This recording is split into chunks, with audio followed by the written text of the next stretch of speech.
제국과 제사장 나라. 제국과 제사장 나라에 대해서 살펴보려고 합니다. 일단 제사장 나라는 너무나도 중요한 말입니다.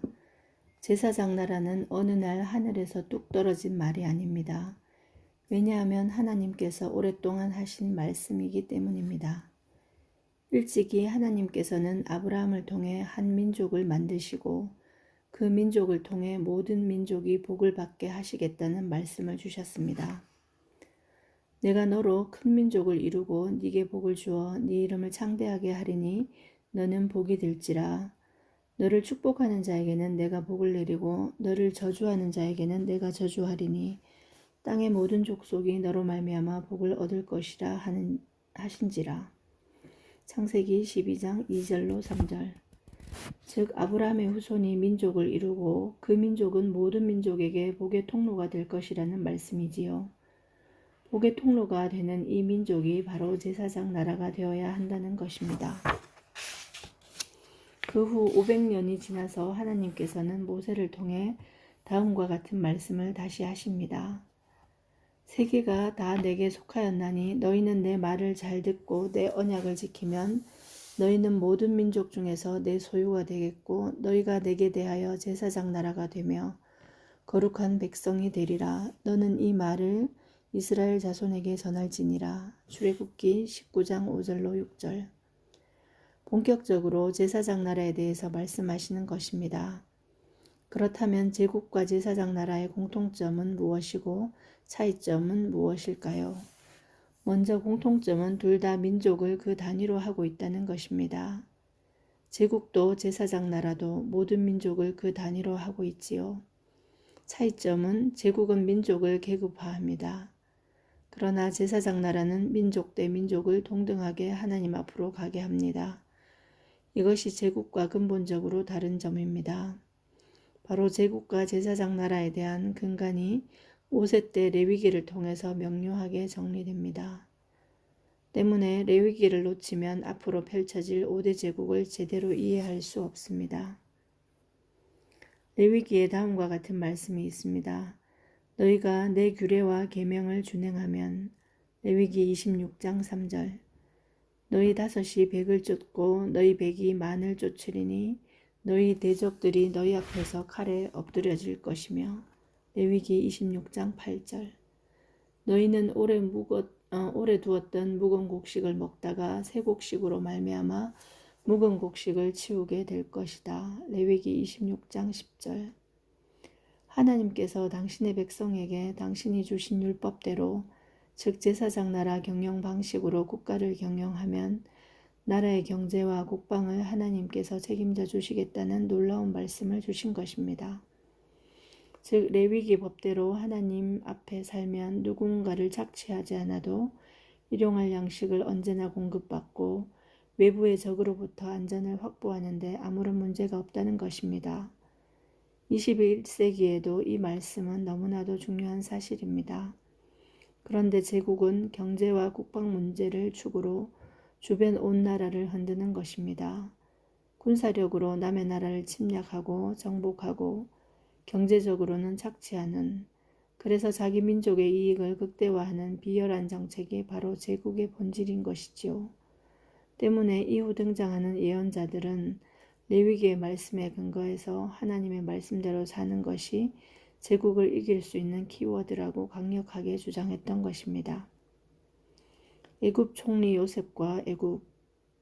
성경에 애굽이 본격적으로 등장하는 것은 바로 요셉과의 관련 때문이지요. 야곱의 11번째 아들이자 야곱이 가장 사랑하는 아들인 요셉은 반전의 반전을 거듭하는 인생을 살았던 사람입니다.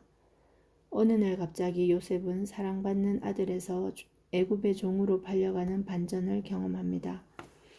애굽에서 종생활, 가정 총무생활, 억울한 죄수 신분을 거쳐 형들과 헤어진 지 22년 만에 애굽 총리의 자리에 올라 다시 형들과 재회하는 말 그대로 반전 드라마 같은 삶을 살았던 인물입니다.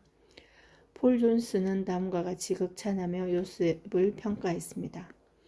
요셉은 명석하고 기민하며 지각이 뛰어났고 상상력이 풍부했으며 뛰어난 이상주의자일 뿐 아니라 복잡한 현상들을 해석할 수 있는 창조적인 능력을 갖춘 인물이었다. 게다가 그는 조용하며 근면했으며 경제와 경영에 관련된 문제들에 대처할 수 있는 능력을 겸비하였고 지적인 면에서도 뛰어났기에 자기 민족을 위해 권력을 어떻게 다루고 사용해야 하는지를 잘 숙지하고 있었다. 요셉이 애굽 왕 파라오의 꿈을 해석하고 7년의 풍년과 7년의 흉년에 대한 대안을 제시한 것은 애굽 역사에서 너무나도 중요한 일이었습니다. 왜냐하면 애굽이 풍년 관리와 흉년이란 국가 재난 관리를 통해 고대 근동에서 경제 대국으로 우뚝 서게 되었기 때문입니다. 요셉은 바로 왕의 꿈을 해석함과 동시에 놀라운 대안을 내놓습니다. 이제 바로께서는 명철하고 지혜 있는 사람을 택하여 애굽 땅을 다스리게 하시고 바로께서는 또 이같이 행하사 나라 안에 감독관들을 두어 그 7해 풍년에 애굽 땅의 5분의 1을 거두되 그들로 장차 올 풍년의 모든 곡물을 거두고 그 곡물을 바로의 손에 돌려 양식을 위하여 각 성읍에 쌓아두게 하소서. 이와 같이 그 곡물을 이 땅에 저장하여 애굽 땅에 임할 7해 흉년에 대비하시면 땅이 이 흉년으로 말미암아 망하지 아니하리이다. 창세기 41장 33절로 36절. 국가 비상행정체제로 전환 후 수확량 중 5분의 1씩 각 성읍에 쌓아 대비해야 한다는 것이지요. 즉 5분의 2는 많고 10분의 1은 적고 중앙에서 적체하면 모으는 데와 나누는 데 행정 낭비한다는 것이지요. 이는 아버지에게서 배운 목축 산업 지식과 보디발 집에서 배운 농경 산업 지식과 감옥 안에서 간수장에게서 배운 교도 행정의 교육이 요셉을 놀라운 실력자로 키웠다는 점을 알려주는 대목이라 생각합니다. 이 대안을 제시할 수 없었다면 요셉은 바로를 14분 정도 만나고 왕이 주는 괜찮은 선물 하나 챙겨 들고 왕궁으로부터 돌아와야 했을 것입니다. 그러나 요셉의 대안은 바로로 하여금 14년의 권력 동반자가 되게 합니다. 하나님께서 훈련시킨 요셉의 모습이 유감없이 나타난 것이지요. 사실 요셉의 아버지 야곱은 이미 그의 외삼촌의 집에서부터 보아서 알듯이 목축업의 천재였습니다. 목축업의 천재답게 야곱은 외삼촌을 향해 다음과 같은 제안을 합니다. 오늘 내가 외삼촌의 양떼에 두루 다니며 그 양 중에 아롱진 것과 점 있는 것과 검은 것을 가려내며 또 염소 중에 점 있는 것과 아롱진 것을 가려내리니 이 같은 것이 내 품삯이 되리이다. 창세기 30장 32절. 야곱이 버드나무와 살구나무와 신풍나무의 푸른 가지를 가져다가 그것들의 껍질을 벗겨 흰 무늬를 내고 그 껍질을 벗긴 가지를 양떼가 와서 먹는 개천의 물 구유에 세워 양떼를 향하게 합니다. 그 떼가 물을 먹으러 와서 그 가지 앞에서 새끼를 뱀으로 얼룩얼룩한 것과 점이 있고 아롱진 것을 낳습니다. 야곱은 새끼 양을 구분하고 그 얼룩무늬와 검은빛 있는 것을 라반의 양과 서로 마주보게 하며 자기 양을 따로 두어 라반의 양과 섞이지 않게 합니다. 그리고 튼튼한 양이 새끼 뵐 때는 야곱이 개천에다 양떼의 눈앞에 가지를 두어 그 가지 곁에서 새끼를 베게 하고 약한 양이면 그 가지를 두지 않았더니 그 결과 약한 것은 라반의 것이 되고 튼튼한 것은 야곱의 것이 됩니다. 이 사건으로 야곱은 매우 번창하여 양떼와 노비와 낙타와 나귀가 많아졌습니다. 창세기 30장 37절로 43절 참고. 목축업 천재인 야곱의 아들 요셉이 애굽에 내려와 당시 애굽에서 가증히 여겼던 목축업이 아닌 당시 최첨단 산업인 농업에서 또다시 천재성을 드러냈다고 볼 수 있겠지요. 농업의 가장 핫 이슈인 풍년과 흉년을 말하고 곡식 저장의 지방 분권을 내놓아 전국적 안정을 도모하는 매뉴얼을 제시했으니 바로가 그를 총리로 삼은 것은 어찌 보면 당연한 일이 아니었나 싶습니다. 이후 바로는 요셉을 총리 삼음으로 바로 왕 개인이 어마어마한 부자가 되고 고대 근동의 경제적 우위를 차지하는 효과를 매우 크게 보았습니다. 어떻게 생각하십니까? 바로 왕은 풍년 7년 후 다음 해에 풍년이 오길 원했을까요? 흉년이 오길 원했을까요? 풍년이요? 만약 8년째에도 풍년이 된다면 바로의 왕실 재정은 바닥났을 것입니다. 지난 7년간 애굽 왕실은 재정의 많은 부분을 백성의 농작물을 사들이는데 지출했기 때문입니다. 이제 흉년이 와야 7년간 비축해둔 식량을 고가에 팔 수 있는 기회가 주어지는 것이지요. 기근이 더욱 심하여 사방에 먹을 것이 없고 애굽 땅과 가나안 땅이 기근으로 황폐하니 요셉이 곡식을 팔아 애굽 땅과 가나안 땅에 있는 돈을 모두 거두어 들이고 그 돈을 바로의 궁으로 가져가니 창세기 47장 13절로 14절. 그러므로 요셉이 애굽의 모든 토지를 다 사서 바로에게 바치니 애굽의 모든 사람들이 기근에 시달려 각기 토지를 팔았습니다. 땅이 바로의 소유가 되니라. 창세기 47장 20절. 이후 이런 경제력 축적을 기반으로 애굽은 제국을 꿈꾸게 되었다고도 볼 수 있었겠지요. 제국의 기초는 군사력과 경제력이니까요. 어쨌든 요셉이 총리 9년 차에 아버지와 가족이 애굽에 내려옵니다. 이때 애굽 상황은 2년의 흉년 경험으로 남은 5년 흉년의 끔찍함이 충분히 예고된 때입니다. 한마디로 총리 요셉 몸값이 가장 금값일 때입니다.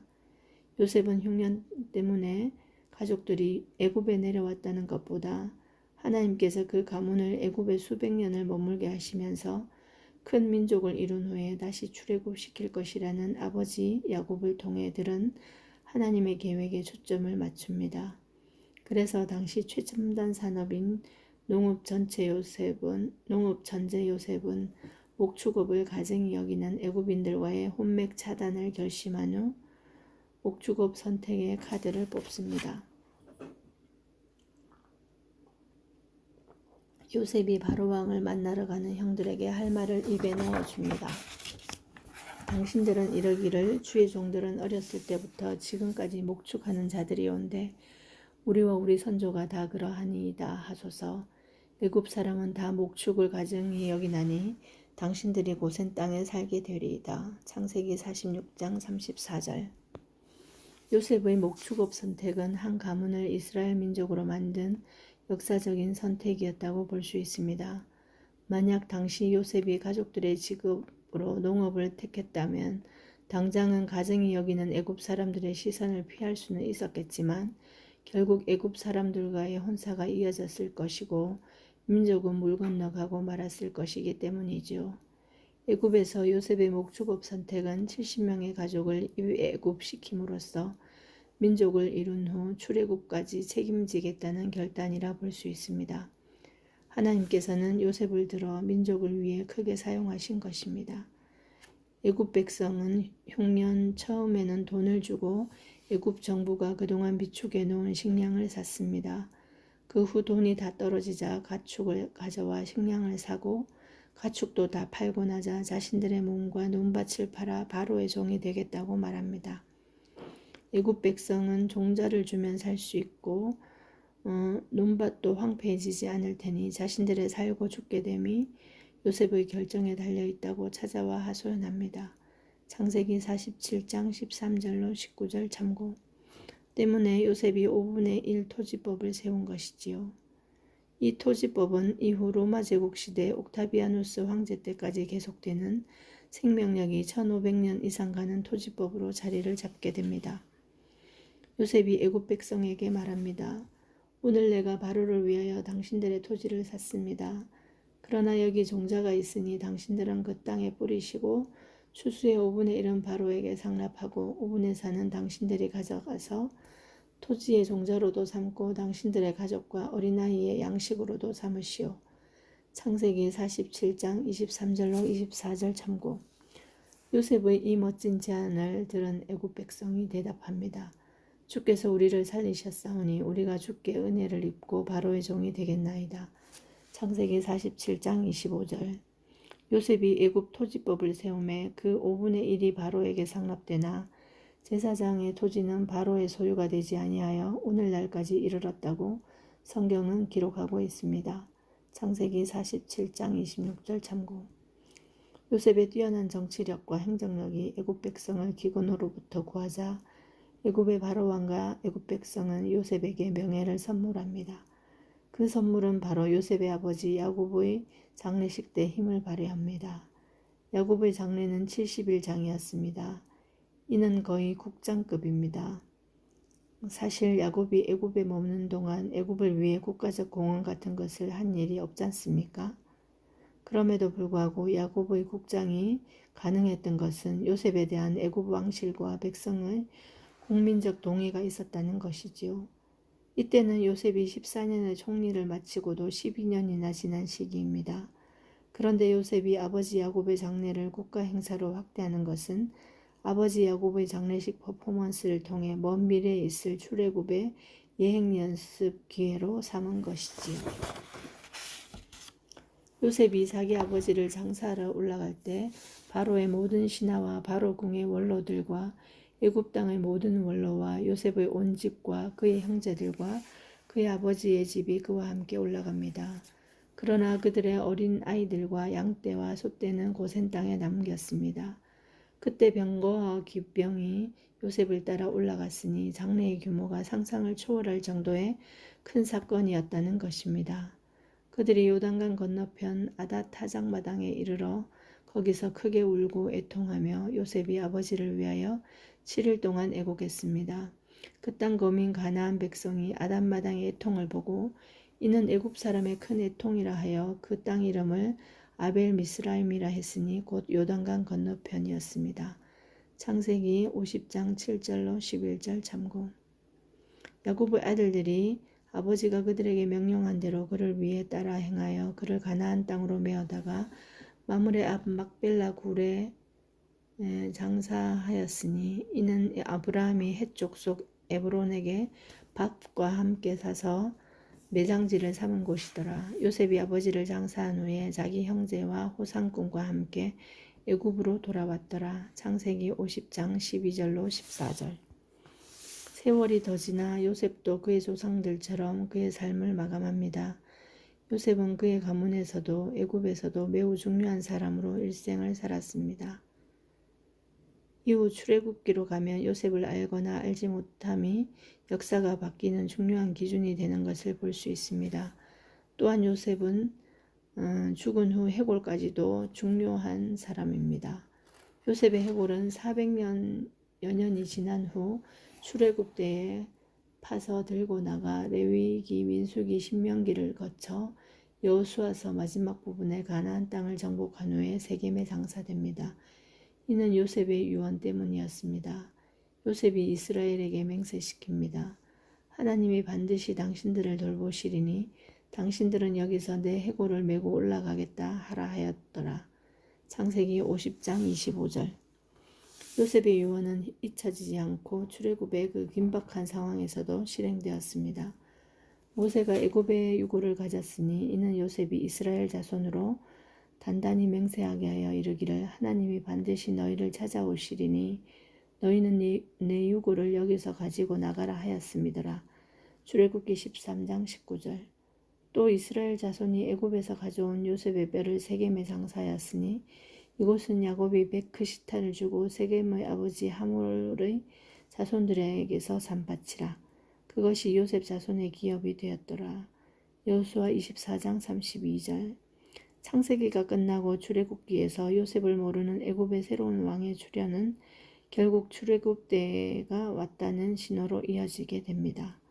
그러나 모세가 나타날 때까지 기다려야 합니다. 역사는 사람이 준비되어야 하기 때문입니다. 애굽 왕자 모세와 애굽. 창세기 끝과 출애굽기의 시작은 공기부터 다릅니다. 요셉을 알지 못하는 애굽의 새 왕의 출현은 히브리인을 긴장시켰고 놀랄 만큼 불어난 히브리인의 숫자는 애굽을 초조하게 만들었습니다. 제국의 시동을 걸고 있던 애굽은 근동의 주변 국가들보다 기하급수적으로 늘어나는 자국 내의 히브리인에 대한 대책을 먼저 세우기로 마음먹습니다. 자, 우리가 그들에게 대하여 지혜롭게 하자. 두렵건대 그들이 더 많게 되면 전쟁이 일어날 때에 우리 대적과 합하여 우리와 싸우고 이 땅에서 나갈까 하노라. 출애굽기 1장 10절. 애굽은 먼저 히브리인을 건축 현장으로 내몰아 국고성 비돔과 람셋을 건축하게 하여 학대를 시작합니다. 그럼에도 불구하고 히브리 인구가 줄지 않고 더 늘어나자 히브리 산파들을 회유하여 남자아이가 태어나면 죽이라는 무서운 명령을 내립니다. 애굽 왕이 히브리 산파 시브라와 부하에게 말합니다. 너희는 히브리 여인을 위하여 해산을 도울 때에 그 자리를 살펴서 아들이거든 그를 죽이고 딸이거든 살려두라. 출애굽기 1장 16절. 그러나 산파들은 하나님을 두려워하여 애굽 왕의 명령을 어기고 남자 아기들을 살려둡니다. 출애굽기 1장 17절 참고. 따라서 애굽의 정책은 히브리 산파들의 비협조로 처음에는 크게 시료를 거두지 못합니다. 그러나 이미 제국을 염두에 둔 애굽은 물러서지 않습니다. 히브리 산파들을 통한 간접적 압력이 아니라 이제 직접적으로 태어난 히브리인 남자 아이들을 나일강에 던져 죽이는 끔찍한 만행을 스스럼없이 저지릅니다. 그러므로 바로가 그의 모든 백성에게 명령하여 이르되 아들이 태어나거든 너희는 그를 나일강에 던지고 딸이거든 살려두라. 출애굽기 1장 22절. 애굽의 이런 끔찍한 정책이 펼쳐지고 있을 때 히브리 집안에 태어난 남자아이가 바로 모세입니다. 석 달 동안 모세를 숨겨왔던 그의 가족은 더 숨길 수 없게 되자 갈대상자에 역청과 나무진을 칠하고 모세를 거기 담아 나일강과 갈대 사이에 둡니다. 출애굽기 2장 1절로 3절 참고. 우리는 모세 이야기를 아주 잘 압니다. 나일강에서 애굽 공주에 의해 발견된 갈대 상자. 그 상자 안에서 있었던 아기 모세. 그 후 애굽 왕실에서 자라는 왕자 모세. 히브리인을 도우려다 오히려 망명의 길을 떠나는 모세. 40년이 지난 후 애굽으로 돌아와 손에 땀을 쥐게 하는 모세와 바로의 10번의 협상. 10번 협상의 동력을 만들어주시는 하나님의 10가지 재앙. 그러나 결국 협상 결렬. 이렇게 우리는 애굽에서 일어났던 10가지 재앙에 대해서 안심이 많지요. 10가지 재앙이 너무나도 스펙터클하고 3D 영상 이상의 충격적 자극을 주는 사건이었기 때문이겠지요. 그러나 바로의 맞은편에서 협상 테이블에 앉아 있었던 모세를 생각해 보십시오. 모세는 긴장이 최고조였을 것입니다. 또한 모세가 전직 왕자였다는 것은 매우 중요합니다. 왜냐하면 애굽의 바로 왕은 히브리 민족의 노조위원장을 협상 테이블에까지는 앉히지 않았을 것이기 때문입니다. 전직 왕자 정도 되어야 왕실 테이블에 앉게라도 하지요.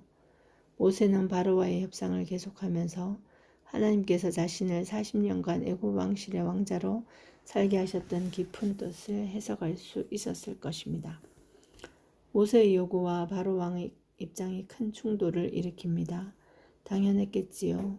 모세의 요구는 자기네 민족이 원래 가나안에서 들어온 사람들이니 이제 가나안으로 돌아가야 하겠다는 것이고, 바로 왕의 입장은 애굽 경제의 근간이 되는 남자만도 60만 명이나 되는 황금알을 낳는 거위 같은 노예들을 절대 돌려보낼 수 없다는 것입니다. 9번째 협상이 결렬되고 바로가 최후 통첩을 합니다. 모세와 더 이상 협상을 하지 않을 것이며 다시 한 번만 더 나타나면 모세를 죽이겠다는 것입니다. 바로가 모세에게 이릅니다. 너는 나를 떠나가고 스스로 삼가 다시 내 얼굴을 보지 말라. 네가 내 얼굴을 보는 날에는 죽으리라. 출애굽기 10장 28절. 모세가 바로에게 대답합니다. 당신이 말씀하신 대로 내가 다시는 당신의 얼굴을 보지 아니하리이다.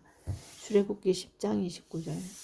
그 후 모세가 하나님의 10번째 재앙을 선포하는데 그것은 바로 애굽의 왕자들과 가축에 처음 난 것들의 죽음입니다. 사실 애굽에서 가장 소중한 재산은 각 집의 장자들이지요. 애굽 땅에 있는 모든 처음 난 것은 왕위에 앉아있는 바로의 장자부터 맷돌 뒤에 있는 몸종의 장자와 모든 가축에 처음 난 것까지 죽으리니 애굽 땅에 전무후무한 큰 부르짖음이 있으리라. 출애굽기 11장 5절로 6절. 9번째 협상 결렬 후 10번째 재앙이 일어나기 바로 직전 사건이 유월절입니다. 이 유월절은 그 후 1400년이 지난 후에 예수님께서 마지막 유월절 를 보내시고 성찬식으로 바꾸십니다. 예수님 스스로 마지막 유월절에 어린 양이 되셨기 때문입니다. 어쨌든 이 유월절의 처음 시작이 바로 애굽에서였다는 것이 중요합니다. 유월절은 이후 이스라엘의 3대 명절 중 첫 명절이 되고 유월절을 지키느냐 혹은 지키지 않느냐는 이스라엘 역사에서 매우 중요한 이슈가 됩니다. 유월절은 애굽에게는 모든 집안의 장자들과 가축의 처음 난 것들이 죽는 아비규환의 날이었고 이스라엘에게는 죽음이 넘어가는 패스오버, 감사의 날이었습니다. 밤중에 여호와께서 애굽 땅에서 모든 처음 난 것, 곧 왕위에 앉은 바로의 장자부터 옥에 갇힌 사람의 장자까지와 가축의 처음 난 것을 전부 치십니다. 그러자 그 밤에 바로와 그 모든 신하와 모든 애굽 사람이 일어나고 애굽에 큰 부르짖음이 있었습니다. 왜냐하면 그 나라에 죽임을 당하지 아니한 집이 하나도 없었기 때문입니다. 애굽의 장자들과 가축의 처음 난 것들이 모두 죽어가는 그 무서운 밤에 바로는 결국 두 손 두 발을 다 들고 모세와 아론을 불러 이렇게 말합니다. 너희와 이스라엘 자손은 일어나 내 백성 가운데서 떠나 너희의 말대로 가서 여호와를 섬기며 너희가 말한 대로 너희 양과 너희 소도 몰아가고 나를 위하여 축복하라. 출애굽기 12장 31절로 32절.